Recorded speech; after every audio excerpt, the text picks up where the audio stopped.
I'm going to let people walk through. See you, brother. Now I want to welcome up Chuck Robbins. When he comes, is able to get through. We'll let people come in. Chuck, thank you so much for joining us. Thank you. I'll put on a tie for you. I'm not sure what Ford's problem is. We can let, if people want it, we've got a couple seats that have come through. We'll let you guys Bill come needs in. to show more respect around here for these people. So this is Chuck Robbins, obviously CEO of Cisco, chairman of the Business Roundtable. Chuck, actually, let me start with something kind of where I ended with Bill. You started your career in sales. You were a salesperson and when you think of Cisco and you think kind of AI and labor, the way you came up, is someone still going to be able to come up the way you came up? I started my career writing code, just to be clear. Well, that's even worse almost right now. No. Well, no, it's better. Well, if you take that piece of it, I think a lot of that's going to get, if you can get 90% of the code written and then you have smart people assessing it, tweaking it and getting it right, yeah, you're just going to be more productive. I mean, you're going to get a lot more stuff built, and the pace of technology development is going to just pick up meaningfully.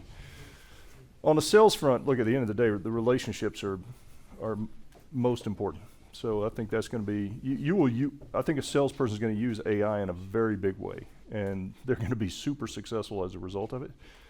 But we all know, I mean, it's all about relationships. Yeah. At the end of the day. You've said that 2025 will be the year of the enterprise application. What does that mean and why this year? I have no idea. It just sounds good. It did. That's why I wrote it down. See? Yeah. See? I didn't expect to have a follow-up on it. I thought it was just going to stand on its own, and we're good. No, it's. I just think the enterprises right now. We did a whole AI survey of all the enterprise customers, and we play deeply, obviously, in the enterprise and have for a long time. And you got this strange dichotomy where it's like 13% of the customers say that they feel like they know what they need to do with AI. 85% say I've got 18 months or less to figure it out. so there's a big gap, and so if you look at that tells you in the next 18 months there's going to be a lot of activity, and we just engage. We had a big launch last week that we can talk about, but these customers are just dying to learn more. We had we did an event in Palo Alto. We only had 110 people in the room. And we had 40 Fortune 100 companies sitting there because they wanted to just take it in. And I think that I think this year is where you're going to see some breakthrough applications. When you talk with these clients for that, what do you say, 13%? For the ones who seem to already be using it, do you have a sense of what's actually working as opposed to what's maybe not working? I think there's a lot of interesting applications in healthcare that are being done today. Like smaller hospitals taking advantage of data from larger hospitals so they can increase their cure rates. We're seeing some of that. We're seeing lots of analytics on manufacturing floors with cameras and data and intervening and predicting. Some of it's leveraging old AI and generative AI. But I will tell you the one thing that everybody's really worried about is they're worried about the security side and controlling this technology. And they don't know what to do. They just know it's a problem. And you know what to do? Yeah, let's do it. Okay, I know what to do too. So we will. Do you mind if we have a conversation real quick? Get another chair. Do you think we're one major security breach away from the AI hype cycle slowing down a little bit? No. Why not? Because I think we've proven that we can get past things pretty quickly. I mean, think about it. I mean, the risks that we are willing to take with these devices in our hands, the Salt Typhoon stuff that's been reasonably well documented in the press about what's been going on. I just think people, if something happens, we'll figure out how to solve it and then we'll move on. But it's not going to slow us down. Just for everybody here, in very almost layman's terms, explain what Cisco's role kind of in this AI revolution is. So we are. We're the connectivity layer first and foremost in the Webscale space. So we're one of 3 providers who actually build the networking technology that sits beneath the GPUs, so all the clusters. So these things communicate with each other. We have to actually make that happen. And there are literally 3 companies doing it. We design our own silicon to actually build the products that they need. We're running parallel, staggered development cycles on silicon now. We used to have like 3-year cycles. Now we're developing the next generation before we even get the current one out of the fab. And so we're building that. In the enterprise space, we're building some integrated tech. We're a little bit ahead, trying to anticipate what we think they're going to need. We're building integrated stacks of storage, GPUs, CPUs, and networking with security that has an orchestration layer to help enterprise deploy AI apps more rapidly. And then last week we had a launch of some pretty significant security technology around the space. So we're going to be very active in the security space. And then we're using it like everybody else is across our portfolio. We're looking at agentic AI right now and how we can sell network administrators, virtual network administrators sort of integrated in. Does that mean when we see this data center building boom that you look at that and you see dollar signs in your eyes? Yes. A similar question to Bill. Do you think the money is getting ahead of the actual building? Because again, this is brick and mortar stuff that has to get built. I see SoftBank and Trump talk about $500 billion, and I think that's great, but I can't find a contractor to do something in my house. Who is going to do this work? Neither can I, by the way. Right. It's a valid. They're all working on data centers. And rebuilding LA. So you're right. So, I mean, but a serious question to you. When you think about this, is the money getting ahead of the actual deployment of the money? The commitments? Well, the commitment of the money, but I think if you read the thing, it's $100 billion that's largely been already committed, and then there's a plan for the next $400 billion. So it's, it's available, or they'll go get it, or whatever. So this is a. Were you guys approached about being part of that? No. No. I think if I just look at the performance we've had selling into the Webscale space, and we have these large customers who are literally sitting across the table from me saying, "I will buy all you can sell me if you just increase your capacity." So I mean, I haven't been in that position, and Cisco hadn't been in that position in 25 years. We were in it once. And then the enterprise side, even the private data centers that we see right now, I think the last 6 quarters, our data center infrastructure networking business has been booming. And at a time, where we're coming off the 10-year cycle where everything's going to the cloud, no one's going to have private data centers anymore, which is absolutely untrue. And so it's a good time. How do you personally, Chuck Robbins, how, if at all, do you use AI in your personal life? And when I say that, that can be your business life too, but not, deploying it throughout Cisco. I mean, for your actual job or your personal life. Not a great deal right now, honestly. I've tried some of the tools, and they're gonna become really good over time. I find that some of the tools, if you use them to write notes to people, you don't get the proper relationship tone because it doesn't understand how well I know that person or how we communicate to each other. So I see it and I go, they're never going to believe I wrote that. If I'm David Solomon was mentioned earlier. Solomon and I are like really good buds. If I wrote him a note like that, he'd be like, "What's wrong with Chuck?" And so you find yourself rewriting them, which I could do it in the same amount of time. And I'm not trashing them. They're on a cycle. They're on a life cycle. They're going to be great. And the flip side is like summarizing stuff like that. I do summaries. I'm like, well, that's cool. What if it's wrong? I better go read it and make sure before I respond. So I'm not quite there yet. Do you think internally, from your direct reports, do you ever get an email from them and think, he or she did not write this? No, No, really? No. So they're doing better for them. You don't think they're using AI to send you notes? All right. We don't have much relationship, so they just say, Something else. I don't get emails from my team. Something else you said recently, maybe similar to the enterprise applications. This might be a bumper sticker more than anything else, but let me ask. You picked up on that quick. Yeah, you talked about how kind of the return to work is leading to some new customer behavior. Do you believe return to office is a better way to say it than return to work? Do you believe that's a real secular shift, or do you think that's something that's going to kind of ebb and flow? I think it's a secular shift. I think that, look, I'm on Bill and I. The reason Bill and I know each other so well, we're on BlackRock's board, and the financial services industry is definitively making this move. We've made it, but even before. When you say we've made it, what's the Cisco policy? We've encouraged people to get back in the office, but in some cases we had a lot of small sales offices we closed. Yeah. Before the pandemic, we had 15% of our employees that worked full-time from home already. So we had already embraced this to a certain extent. And our teams are largely massively distributed. They're all over the place. So you tell somebody to go to the office, they go to the office and they get on video calls with their colleagues in another office. So it's every industry is a little different.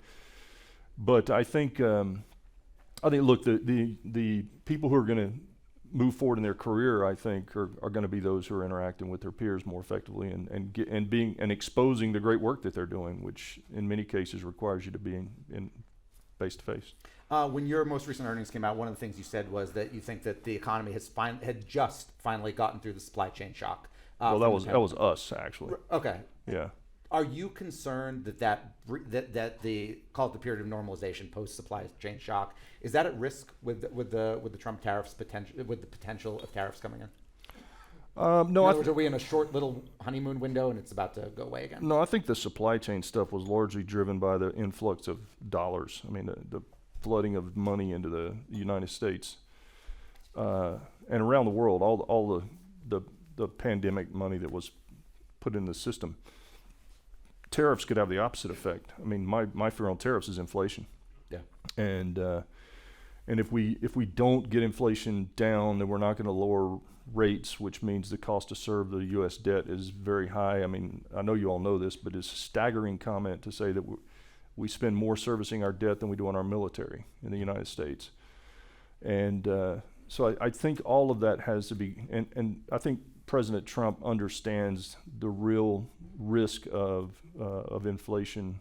And do you think he believes, though, that tariffs lead to inflation, which is the conventional economic wisdom? I do think that. You do think he believes that? Then why would he talk about? I mean, he didn't do it, but you know, the thinking was. I know CEOs got pretty happy when NEO didn't include an investigation of tariffs rather than actual tariffs. If he believes that, why the kind of pro-tariff stance? Well, I think there's always trade-offs, right? There are things that he believes that he's trying to accomplish through the use of tariffs, and there's just because you realize that it might be inflationary doesn't mean you don't do them because the other issue may be more important. Got it. I think that's the balance that they'll have to make. You're obviously chair of the Business Roundtable. CEO confidence is up, continuously up, but particularly since the election. Yep. What do you see as the primary reason post November 5th that CEO confidence is up? Business-friendly administration. Which means what, practically speaking? I mean, is it basically taxes? Well, it's taxes. I mean, we have a lot of tax work to do this year, obviously, and it's going to be difficult because of what I was talking about earlier with the deficit and everything that we have to balance. And you know, in 2017, every Republican was pretty much on board with lower corporate tax rates. Yeah. Today, that probably isn't exactly true. So it's lower from the lower, you mean? Well, yeah, or holding them even where they are now. But so we got to get tax done this year because if we do nothing, there's a $4 trillion tax increase on U.S. citizens. So I mean, it's a meaningful problem, and a lot of the stuff expires, which is why. Yeah. So that's not the corporate one. The corporate one. Corporate one does not, but it's part of the. It's got to be part of the discussion because everything's gonna be on the table. So you got that. You got the second is just regulation. I mean, there's going to be lower regulation, particularly financial services industry is going to be very excited about that. They already are. You can hear them.